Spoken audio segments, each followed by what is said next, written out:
নমস্কাৰ সকলোকে মোৰ চেনেললৈ স্বাগতম জনাইছো। এছএছসি জিডি কনষ্টেবলৰ এক্সাম যোৱা কালিৰ পৰা আৰম্ভ হৈছে আৰু মই মোৰ এক্সাম যোৱা কালি ফাৰ্ষ্ট শিফটত আছিলে।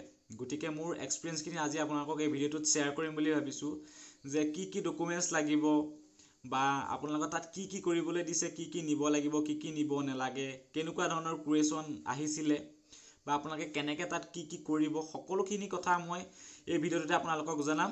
গতিকে ভিডিঅ'টো আপোনালোকে শেষলৈকে চাই থাকিব, আপোনালোকৰ কাৰণে বহুত সহায় হ'ব এই কথাখিনি। যদি আপোনালোকে ভিডিঅ'টো শেষলৈকে চাই আপোনালোকৰ যথেষ্ট সহায় হ'ব।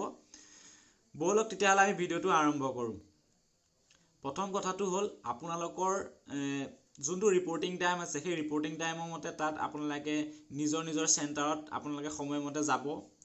তাৰ পাছত আপোনালোকে এডমিট কাৰ্ডখন উলিয়াই নিব, লগত 2 কপি ফটোও নিব আৰু আপোনালোকৰ যিকোনো এটা ID প্ৰুফ লগত লৈ যাব য'ত আপোনালোকৰ ডেট অফ বাৰ্থটো আছে।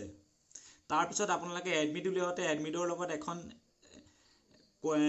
COVID-19 ডিক্লেৰেশ্যন ফৰ্ম বুলি আছে, সেই ফৰ্মখন আপোনালোকে উলিয়াই নিব। যদিহে আপোনালোকে ফৰ্মখন উলিয়াই নিদিয়ে তেতিয়াহ'লে আপোনালোকক এক্সাম দিবলৈ নিদিয়ে। গতিকে আপোনালোকে যেতিয়া এডমিটখন ডাউনলোড কৰিব তাৰ তলতে আপোনালোকে স্ক্ৰল ডাউন কৰি চাব, দেখিব এখন ডিক্লেৰেশ্যন ফৰ্ম আছে। সেই ডিক্লেৰেশ্যন ফৰ্মখন আপোনালোকে উলিয়াই প্ৰিণ্ট আউট কৰি তাত সম্পূৰ্ণ আপোনালোকে ফিল আপ কৰি লৈ যাব আৰু লগত 2 কপি পাছপৰ্ট চাইজ ফটো নিব। আৰু দ্বিতীয় কথাটো হ'ল আপোনালোকক যেতিয়া তাত চেকিং কৰিব আপোনালোকে কোনো ঘড়ী, আঙুঠি বা চেইন তেনেকুৱা ধৰণৰ আৰু পেণ্টৰ বেল্টটো আমাৰ সেইখিনি একো আপোনালোকক ভিতৰলৈ নিবলৈ দিয়া নাই। গতিকে আপোনালোকে যিমান পাৰে সেইখিনি বাহিৰত থৈ যাব বা ঘৰতে খুলি থৈ যাব, তেতিয়া আপোনালোকৰ কাৰণে সুবিধা হ'ব। তাৰ পাছত আপোনালোকক চেকিং কৰাৰ পিছত আপোনালোকক ভিতৰলৈ যাবলৈ দিব।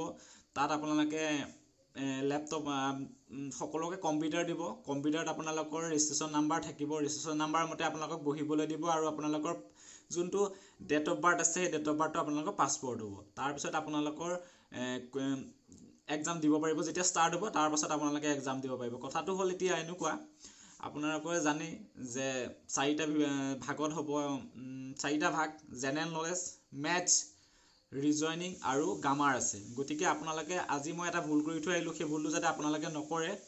আপোনালোকে প্ৰথম গৈ আপোনালোকৰ যোনটো আপোনালোকে কৰিব পাৰে, যোনটোত আপোনালোকে মানে চোকা, কথাটো ক'বলৈ গ'লে আপোনালোকে যদি ৰিজনিং পাৰে, ইংলিছ গ্ৰামাৰ পাৰে বা হিন্দী গ্ৰামাৰ পাৰে, আপোনালোকে যোনটো পাৰে প্ৰথমতে গৈ সেইখিনি কৰি ল'ব। কাৰণ জানে আপোনালোকে এবাৰ নিগেটিভ মাৰ্কিং আছে, 4টা ভুল হ'লে আপোনালোকৰ 1 নম্বৰ কাট খাব। গতিকে আপোনালোকে প্ৰথমতে গৈ মাইণ্ড ফ্ৰেছ হৈ থাকিব, কম টাইম আৰু আপোনালোকে বেছি কুৱেশ্যন কৰিব লাগিব। কাৰণ 90 মিনিটত 100টা কুৱেশ্যন কৰিব লাগিব, অলপ কঠিন হয়। কাৰণ আজি মোৰ তেনেকুৱা হ'ল, মই প্ৰথম ৰিজনিং কৰি থাকোঁতে মোৰ বহুত টাইম গুচি গ'ল, পিছত মোৰ মানে খেলি মেলি হৈ গ'ল, কি কৰিম কি নকৰিম। টাইম যথেষ্ট কম আছে আৰু কুৱেশ্যন বেছি আছে। সেইকাৰণে আপোনালোকক কৈছোঁ, আপোনালোকে গৈ প্ৰথমতে মাইণ্ডটো ফ্ৰেছ যেতিয়া হৈ থাকিব, টাইম বেছি থাকিব, আপোনালোকে যোনটো প্ৰথমতে যদি আপোনালোকে ইংলিছ গ্ৰামাৰখিনি বা হিন্দী গ্ৰামাৰখিনি কৰি লয় একদম ফ্ৰেছ মাইণ্ডত, আপোনালোকে একদম 25ৰ ভিতৰত 25 নম্বৰ উঠাব পাৰিব। তাৰপিছত ৰিজনিংখিনি যদি আপোনালোকে উজু পায়, ছেকেণ্ড শিফটত আপুনি ৰিজনিংখিনি ল'ব, ৰিজনিংখিনি উঠাব পাৰিব। যদি আপোনালোকে 25ৰ ভিতৰত 50 উঠাই দিয়ে তেতিয়াহ'লে আপোনালোকৰ প্লাছ পইণ্ট থাকে। গতিকে আপোনালোকে প্ৰথমতে যোনটো সহজ পায়, আপোনালোকৰ কাৰণে যোনটো সহজ, প্ৰথম আপোনালোকে সেই 2টা কৰি ল'ব, তাৰপিছত বাকীখিনি চেষ্টা কৰি চাব। আৰু এটা কথা, আপোনালোকে যোনটো জানে সেইটোহে কৰিব, নজনাটো কেতিয়াও আপোনালোকে যিকোনো এটা মাৰি থৈ নাহিব। কাৰণ আপোনালোকে ভুল হ'লে আপোনালোকৰ নম্বৰ কাট খাব। গতিকে আপোনালোকে যোনটো শুদ্ধ সঠিক হয় বুলি ভাবে সেইটোহে কৰিব। লাগিলে আপোনালোকে 40টাই কৰক বা 50টাই কৰক, সেইটো কোনো কথা নাই, তাত নাম আপোনালোকৰ আহি যাব। আপোনালোকে চিন্তা নকৰিব যে মই কম কৰিছোঁ বুলি, কিন্তু ভুল কৰি থৈ নাহিব। গতিকে আপোনালোকে প্ৰথম গৈ নিজৰ যোনখিনি পাৰে সেইখিনি কৰি ল'ব। ৰিজনিং বা ইংলিছ গ্ৰামাৰ বা হিন্দী গ্ৰামাৰ, এই 2টাই মই আপোনালোকক কৈছোঁ সকলোৱে এইকেইটা কৰিলে আপোনালোকৰ প্লাছ পইণ্ট আহিব। গতিকে গ্ৰামাৰ আৰু ৰিজনিংখিনি প্ৰথম কৰি ল'ব আপোনালোকে।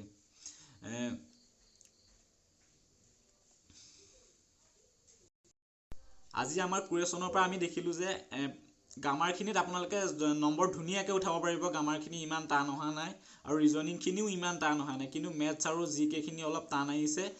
গতিকে আপোনালোকে ভালদৰে সকলোৰে কেনেকুৱা আহে নাজানো ছেকেণ্ড শিফটত বা বেলেগ দিনাখন, কিন্তু আজি পেপাৰখন অলপ টান দিছে।